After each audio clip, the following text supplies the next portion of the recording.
until you hear the skill of the author in the way the rhythm goes. You see, go ahead. Sorry to interrupt. اقرأ وربك الأكرم الذي علم بالقلم. See, Akram Kalam. It's a meter with rhyme. Go ahead.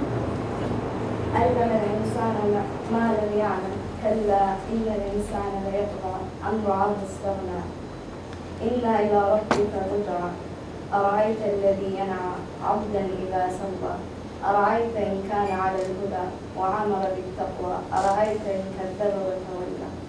Yeah, see, it's pure poetry. And that's why people like it so much.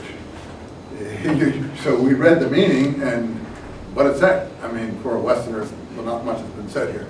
But then you hear it with the rhythm and the rhyme, and then it gets hold of you. So there's skill there. Am I wrong? I mean, there's skill. Now the question is where the skill came from. Is it heavenly skill or earthly skill? You'll have to decide that. But thanks a lot for reading. Nice reading. And it makes a big difference, doesn't it, to read the Arabic and then read the poor English translation, right? So, fortunately, we in English were lucky when the translation of the Bible was made in English later in the English version, in the King James version. They put some of the highest Shakespearean English into that.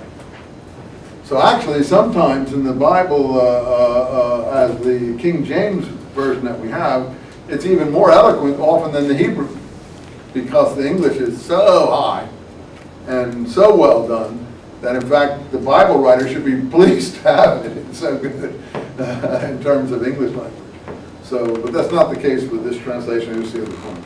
As far as meaning, I don't see a lot of meaning in this particular verse. Meaning-wise, it's secondary to the rhythm, don't you think? There's not a lot of meaning that someone's going to punish someone for being forward, basically. Well, go ahead. Do you see meaning more than that?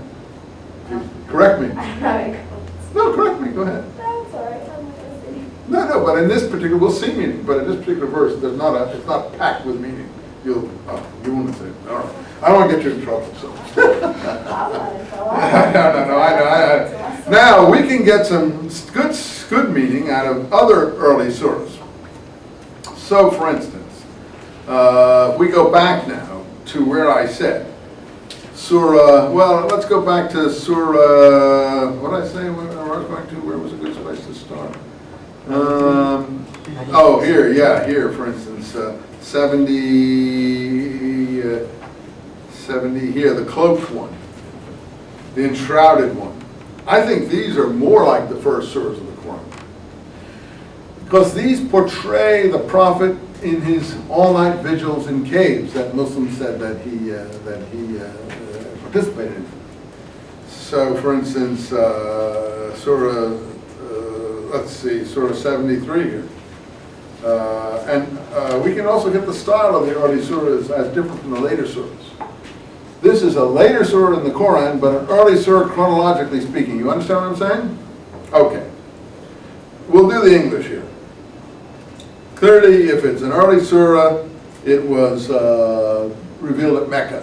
And a later surah would be revealed at Medina. This is a Meccan surah. We call it a Meccan surah.